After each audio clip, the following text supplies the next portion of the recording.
जय भीम, जय शिवराय, जय संविधान. मित्रांनो, मागील भागातील व्हिडिओमध्ये आपण आपल्या भारतीय संविधान भाग 5 संघटन, केंद्र सरकारच्या कामकाजाच्या तरतुदी यामधील प्रकरण पहिले, कार्यकारीमधील कलम 76 भारताचे अटर्नी जनरल, कलम 77 भारत सरकारचे कामकाज चालविणे, कलम 78 राष्ट्रपतींना माहिती देणे इत्यादी बाबतीत पंतप्रधानाची कर्तव्ये यांची सविस्तर माहिती आपण बघितली होती.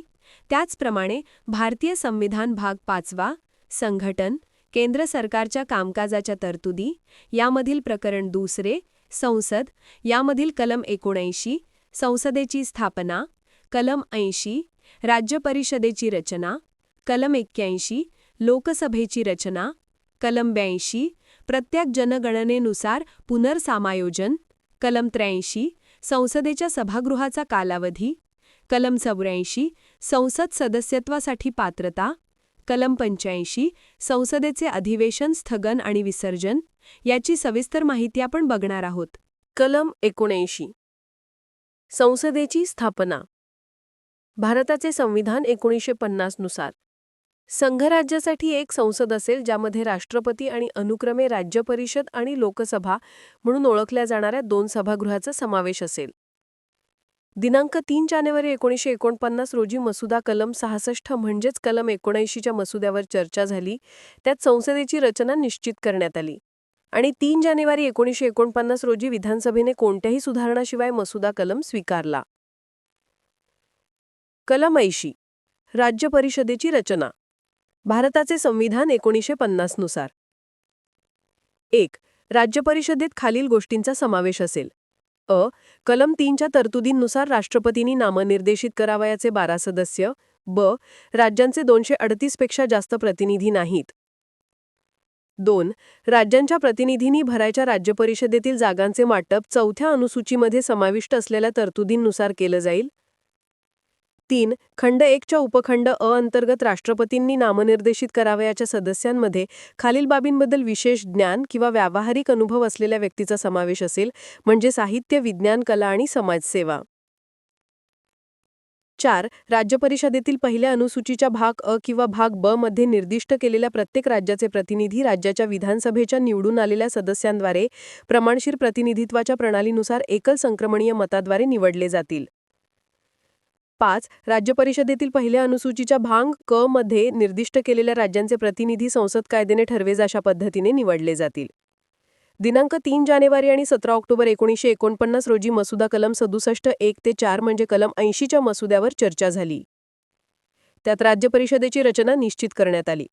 मसुदा समितीचे अध्यक्षांनी नामनिर्देशित सदस्यांची संख्या 15 वरून 12 पर्यंत कमी करण्यासाठी एक दुरुस्ती मांडली.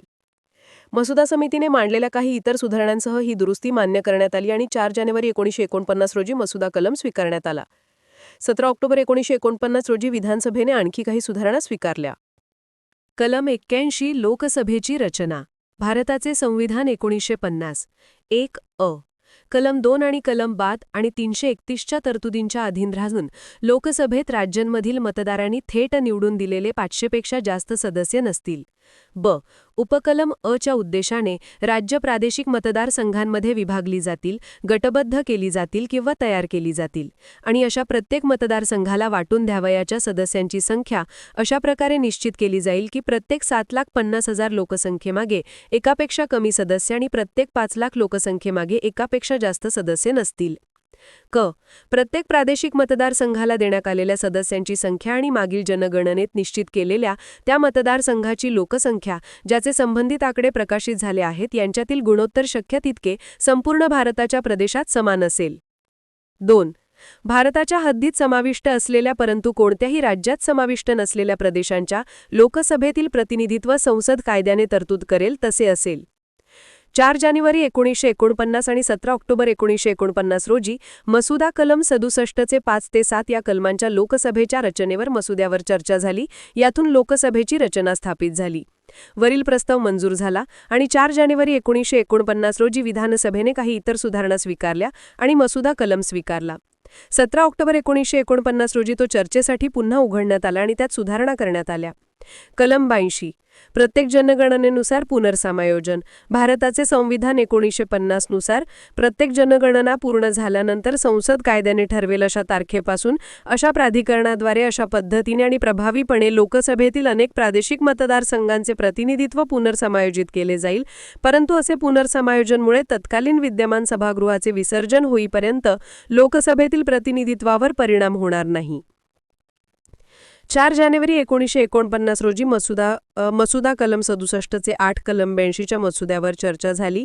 त्यात संसदेला प्रत्येक जनगणना पूर्ण झाल्यानंतर लोकसभेसाठी राज्यांना वाटप केलेल्या जागांचे पुनर्समायोजन करण्याची आणि प्रत्येक राज्याचे प्रादेशिक मतदारसंघांमध्ये विभाजन करण्याची तरतूद होती.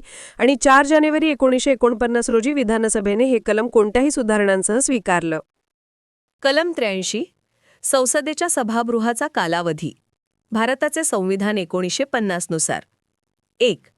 राज्य परिषद विसर्जित केली जाणार नाही, परंतु शक्य तितके तिचे 1/3 सदस्य दर दुसऱ्या वर्षाच्या समाप्तीनंतर संसदेने कायद्याने त्याबाबत केलेल्या तरतुदीनुसार शक्य तितक्या लवकर निवृत्त होतील. 2. लोकसभेचे विसर्जन जर ते लवकर झाले नाही तर पहिल्या बैठकीसाठी नियुक्त केलेल्या तारखेपासून 5 वर्षे चालू राहील आणि त्यापेक्षा जास्त काळ राहणार नाही आणि 5 वर्षांच्या उक्त कालावधीची समाप्ती सभागृहाचे विसर्जन म्हणून कार्य करेल. परंतु आणीबाणीची घोषणा लागू असताना संसद कायद्याद्वारे एकावेळी 1 वर्षापेक्षा जास्त नसलेल्या कालावधीसाठी आणि घोषणा लागू होण्याचे थांबल्यानंतर कोणत्याही परिस्थितीत 6 महिन्यांपेक्षा जास्त कालावधीसाठी वाढवू शकत नाही. दिनांक 18 मे 1949 रोजी मसुदा कलम 68 कलम 83च्या मसुद्यावर चर्चा झाली.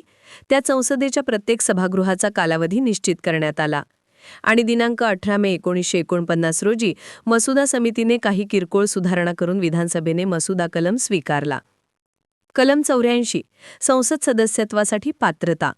भारताचे संविधान 1950 नुसार संसदेत जागा भरण्यासाठी निवडले जाण्यास एखादी व्यक्ती पात्र असणार नाही जोपर्यंत ती भारताचा नागरिक आहे, राज्य परिषदेतील जागेच्या बाबतीत 30 वर्षांपेक्षा कमी वयाचे नाही आणि लोकसभेतील जागेच्या बाबतीत 25 वर्षांपेक्षा कमी वयाचे नाही आणि संसदेने केलेल्या कोणत्याही कायद्याद्वारे किंवा त्या अंतर्गत त्या संदर्भात विहित केलेल्या इतर पात्रता त्याच्याकडे असतील.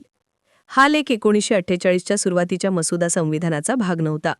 18 मे 1949 रोजी मसुदा समितीच्या अध्यक्षांनी तो दुरुस्ती म्हणून सादर केला. त्या संसदेच्या सदस्यत्वासाठी पात्रता निश्चित करण्यात आल्या आणि 18 मे 1949 रोजी विधानसभेने वयोमर्यादा कमी करण्यासाठी दुरुस्तीसह मसुदा कलम स्वीकारला. कलम 85 संसदेचे अधिवेशन, स्थगन आणि विसर्जन. भारताचे संविधान 1950 नुसार 1. संसदेच्या सभागृहांची बैठक दरवर्षी किमान 2दा बोलवली जाईल आणि एका अधिवेशनातील त्यांच्या शेवटच्या बैठकी आणि पुढील अधिवेशनातील त्यांच्या पहिल्या बैठकीसाठी नियुक्त केलेल्या तारखेमध्ये 6 महिने अंतर असणार नाही. 2. कलम 1च्या तरतुदींच्या अधीन राहून राष्ट्रपती वेळोवेळी त्याला योग्य वाटेल अशा वेळी आणि ठिकाणी सभागृहांना किंवा दोन्हीपैकी कोणत्याही सभागृहाला भेटण्यासाठी बोलावू शकेल. सभागृहे स्थगन करणे. लोकसभेचे विसर्जन करणे. दिनांक 18 मे 1949 रोजी मसुदा कलम 69 कलम 85च्या मसुद्यावर चर्चा झाली.